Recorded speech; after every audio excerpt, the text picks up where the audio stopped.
C'est la rentrée aussi pour nos amis à quatre pattes. Pour aider les habitants à mieux comprendre les besoins de leurs chiens ou de leurs chats, la ville de Grenoble propose les services de comportementalistes canins ou félins basés sur l'éducation positive.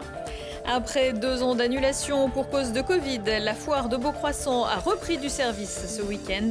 Une 801e édition où, entre 2 concours, il aura aussi été question de l'avenir de l'agriculture et de son adaptabilité au changement climatique. Et puis, à quelques jours des Journées du patrimoine, rencontre avec un tailleur de pierre de Saint-Antoine-l'Abbaye, Christophe, qui a pris la suite de son père, travaille avec les mêmes outils que les bâtisseurs de cathédrales et restaure, crée, mais aussi transmet à son tour sa passion.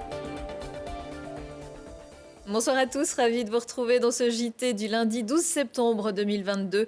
Du lundi au vendredi à partir de 18h, l'essentiel de l'actualité du Grand Grenoble.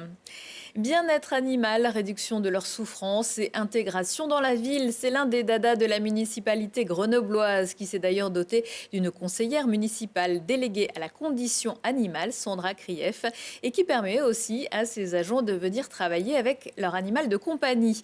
Pour eux, comme pour tous les Grenoblois, des séances avec des comportementalistes sont proposées. Laurie Baillet. Lui, c'est Simba, il a 8 mois, il pèse 40 kilos. C'est un chien des montagnes et ce qu'il aime par-dessus tout, c'est jouer, courir, renifler et tirer sur sa laisse. La cohabitation humain-animal peut alors s'avérer un peu compliquée, surtout en ville, d'où l'importance d'apprendre les bases éducatives à son animal domestique. C'est important d'éduquer nos animaux parce qu'on s'est rendu compte qu'ils ont des besoins spécifiques, dus à leur espèce, à leur race parfois. Que des animaux en ville peuvent engendrer des nuisances, les chiens qui poursuivent certains vélos, des déjections. Finalement, la ville, c'est très stimulant pour les chiens. Il y a des tas de bruits, des tas d'odeurs, ça va à 1000 à l'heure et ils ont parfois du mal à s'adapter à ce milieu-là. Et donc, pour le coup, pour le bien-être commun de tout le monde, humains, animaux, c'est bien de se former à leur comportement et de leur apprendre les prérequis d'un bon citoyen chien. Depuis 2020, la ville de Grenoble met à la disposition de ses habitants un service gratuit d'éducation canine et féline. Aux commandes, Laetitia et l'éducation positive. Ça passe par le jeu, ça passe par les oui, les caresses, ça passe par les récompenses verbales. Le oui c'est bien, toute la relation qu'on noue. Et ça peut passer pour certains par le renfort alimentaire, oui. C'est pas l'histoire de donner des croquettes ou des renforts alimentaires pour rien, c'est vraiment de noter un bon comportement au moment précis. S'asseoir, refuser un congénère ou revenir alors qu'il avait vu un super truc à manger, si on lui apprend pas et qu'on renforce pas ça positivement, il va pas juste faire ça pour nous faire plaisir. L'éducation positive est une philosophie de vie qui demande au maître de s'adapter. J'ai besoin et j'aimerais bien connaître mon chien en fait. Et pouvoir capter ses sentiments quand il est angoissé, quand il est content, parce que tout ça il me l'apprend. Et voilà, apprendre à le connaître pour que ça se passe mieux entre nous deux. La ville de Grenoble a été classée 3e au palmarès 2022 des villes de plus de 100 000 habitants où il fait bon vivre avec son chien, derrière Nice et Montpellier. Pour les demandes d'accompagnement pour les chiens, les nouvelles inscriptions ouvriront demain, mardi 13 septembre. Sur rendez-vous, il est également possible de faire appel à un comportementaliste félin. Toutes les infos à retrouver sur le site de la ville grenoble.fr. Ce ne sont pas les animaux de compagnie que la foire de Beaucroissant met à l'honneur. Veaux, vaches, cochons, chevaux, l'ensemble du bétail, mais aussi des volailles ont brillé pendant la 801e édition qui s'est achevée dimanche soir. De quoi se réjouir, même si dans les allées de la plus vieille foire agricole de France, il a aussi été question des répercussions de la sécheresse. Arthur Glory. Après 2 ans d'absence, la foire de Beaucroissant fait son retour et pour cette 801e édition, la plus grande foire agricole de France est bien fournie. Dans les allées, ça se bouscule pour voir les dernières nouveautés, mais les stars de la foire, c'est bien les bêtes. Après une sécheresse record en 2022 et des prix qui ne font que grimper, les éleveurs se font de plus en plus rares sur la foire. Aujourd'hui, face à la sécheresse, on vient de passer une période très dure, que ce soit dans les plaines ou que ce soit même en alpage, puisque l'herbe, on en a eu très peu. Donc on a été obligé de nourrir une partie des troupeaux avec les stocks d'hiver. Et là, on espère quand même avoir de la pousse un peu cet automne pour remettre un peu les bêtes à l'herbe. Les céréales ont augmenté. Là, en 3 mois, on a pris presque 150 € la tonne, voire 200 €. Après là, ça a stagné un peu ces jours. Alors on a répercuté le prix, on a augmenté nos prix, bien sûr. Donc pour l'instant, les clients jouent bien le jeu en vente directe, tout le monde comprend. Jusqu'à quand après, je ne sais pas. Avec près d'1 millier de têtes de bétail sur la foire, les plus belles bêtes sont de sortie. Pourtant, elles ne sont plus à vendre. Traditionnellement, le commerce de bovins se faisait directement sur la foire. Aujourd'hui, Internet a pris le pas. Max Josserand, cet habitué de la foire, est un irréductible. Cette année encore, il est le seul à présenter des bovins à la vente. L'élevage, eh bien, il a particulièrement disparu de nos régions. Ça va être lourd de conséquences, mais les conséquences ont été vraiment enchaînées maintenant. On sait que, on a nettement moins d'éleveurs. Pour arriver à motiver des jeunes à se lancer là-dedans, on a beaucoup de peine, alors qu'il faut redonner des lettres de noblesse à la vache. Entre 2010 et 2020, la France a perdu près de 100 000 fermes selon les résultats du dernier recensement agricole. Dur dans ces conditions d'attirer la jeunesse qui tourne le dos à l'agriculture.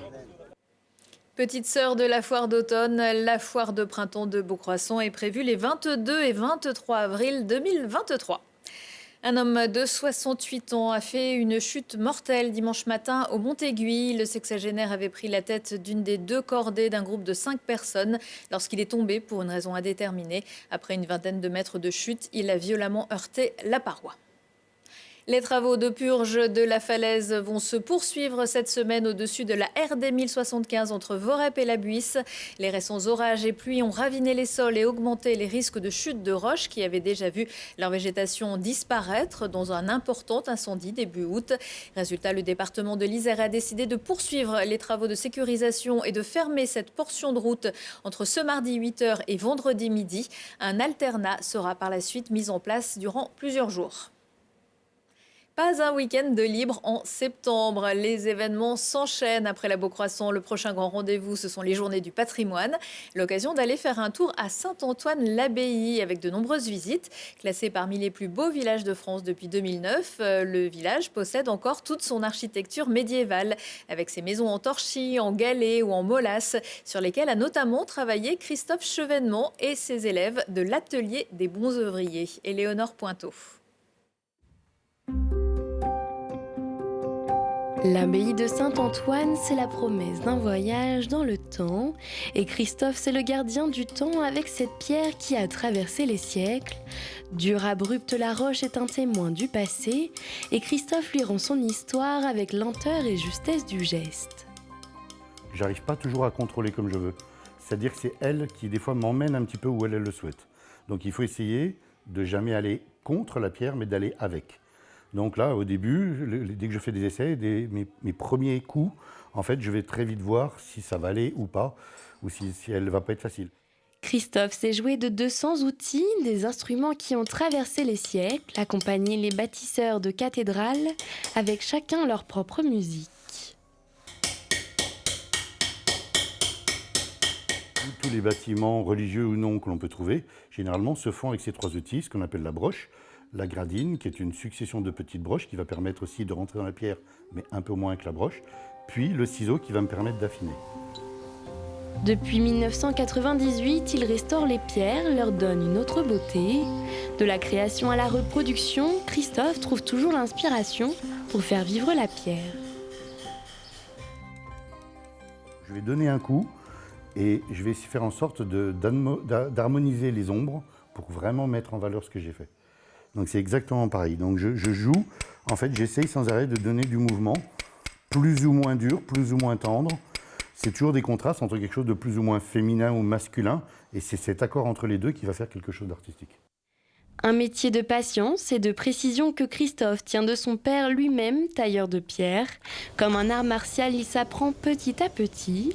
Près de 450 stagiaires ont déjà parcouru les murs de son atelier.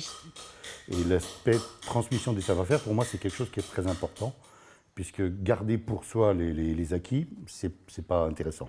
Par contre, les donner, c'est quelque chose qui nous oblige à nous remettre sans arrêt en question pour pouvoir essayer de bien faire, bien donner.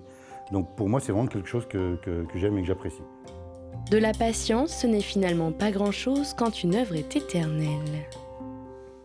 Plusieurs autres métiers d'art, maître verrier, ébéniste, restaurateur de tableaux, tapissier ou créatrice d'abat-jour, tous membres de l'association Artise seront présents aux Journées du patrimoine les 17 et 18 septembre à la basilique du Sacré-Cœur à Grenoble. Dans l'agenda culturel, également 2 festivals cette semaine à Grenoble. Merci, bonsoir. C'est la 7e édition du 13 au 17 septembre dans le parc Bachelard et le parc des Arts. Petite exception, la soirée d'ouverture mardi qui aura lieu simultanément dans plusieurs lieux, par exemple avec le spectacle Amalgame par la compagnie Singulière sur la Note Vitesse. Dans l'ensemble, toujours un festival d'art de rue et de musique, spectacles et animations accessibles à tous et en plein air. Aux manettes, les associations Mixart et le Prunier Sauvage qui ont invité une vingtaine de compagnies professionnelles en provenance de France et d'ailleurs.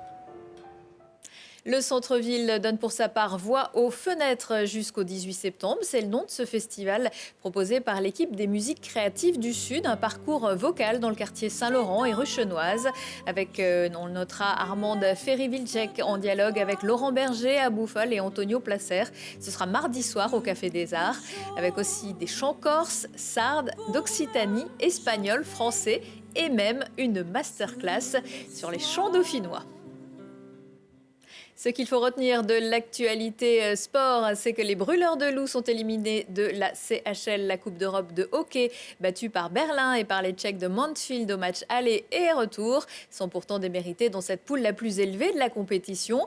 Et puis les footballeurs du GF 38 perdent pour la première fois au Stade des Alpes, mais pour la 2e fois consécutive après Amiens la semaine dernière. C'est le Paris FC qui fait douter Grenoble, désormais 13e de Ligue 2. Des infos que Lucille Daï développera dans le Sport Express juste après ce JT.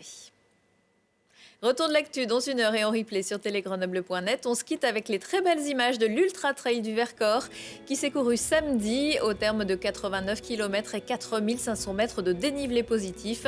C'est Édouard Laudier qui l'a emporté en 9h54 minutes et 4 secondes. Il n'a pas dû avoir le temps d'admirer le paysage et c'est bien dommage. Excellente soirée à tous.